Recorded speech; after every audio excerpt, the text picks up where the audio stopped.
دور ایک جنگل میں پریوں کی ایک خوبصورت دنیا آباد تھی۔ پریاں وہاں بہت سکون سے رہتی تھیں۔ ایک دن پریوں کی رانی نے سب پریوں کو بلایا اور ان سے کہا کہ وہ اپنے ہنر میں اپنی پہچان بنائیں۔ اگر کوئی پری میک اپ آرٹسٹ ہے تو اسے اپنا پارلر بنانا چاہیے۔ اگر کوئی پری ڈریس ڈیزائنر ہے تو وہ اپنا بوتیک قائم کرے۔ ہر پری کو یہ کام مکمل کرنے کے لیے 10 دن دیے گئے۔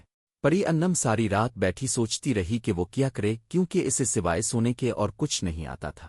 صبح ہوتے ہوتے اس کے ذہن میں ایک زبردست خیال آیا۔ اسی گاؤں میں نمرا پری رہتی تھی جو سب سے جلتی اور ہر وقت غصے میں رہتی تھی۔ وہ ہر روز دیکھتی کہ انم پری جنگل کی طرف جا رہی ہے تو وہ اس کا پیچھا کرنے لگتی۔ تب وہ دیکھتی کہ انم نے ایک خوبصورت کیفے بنایا ہے۔ اسے دیکھ کر نمرا کو سخت جلن ہوتی ہے اور اس کے دماغ میں ایک شیطانی خیال آتا ہے۔ رات ہوتے ہی وہ اپنی گلہری کو ساتھ لے کر انم کے کیفے کی طرف چل پڑتی ہے۔ وہ اس چھوٹی گلہری سے کہتی ہے کہ وہ پورا کیفے گرا دے۔ صرف 1 منٹ میں پورا کیفے تباہ ہو جاتا ہے۔ ادھر انم اپنے کمرے میں مزے سے سو رہی ہوتی ہے۔ صبح جیسے ہی وہ اپنے کیفے کی حالت دیکھتی ہے اس کا دل ٹوٹ جاتا ہے۔ وہ جنگل میں جا کر بہت اداس ہو جاتی ہے۔ 10 دن مکمل ہو جاتے ہیں۔ رانی پری گاؤں میں پہنچتی ہے۔ وہ سب پریوں سے کہتی ہے کہ ایک ایک کر کے اپنی مہارت دکھائیں۔ سب سے پہلے ایک ڈریس ڈیزائنر پری آتی ہے۔ وہ رانی کو اپنا خوبصورت بوتیک دکھاتی ہے۔ بوتیک بہت شاندار ہوتا ہے۔ رانی بوتیک کی بہت تعریف کرتی ہے۔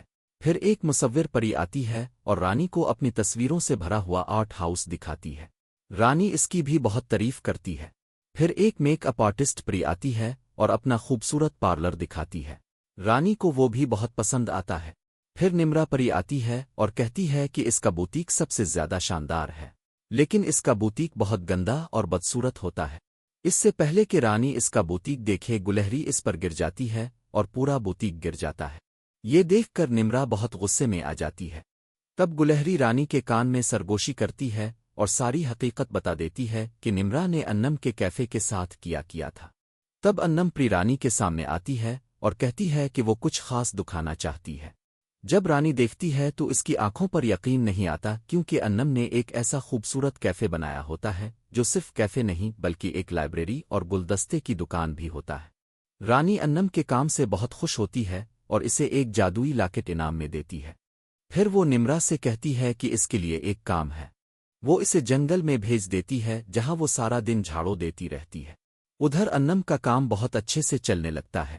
سب لوگ اس کے کیفے میں آتے ہیں، اس کے بنائے ہوئے مزیدار پیسٹریز اور کوکیز کھاتے ہیں اور سب خوش رہتے ہیں سوائے نمرا کے۔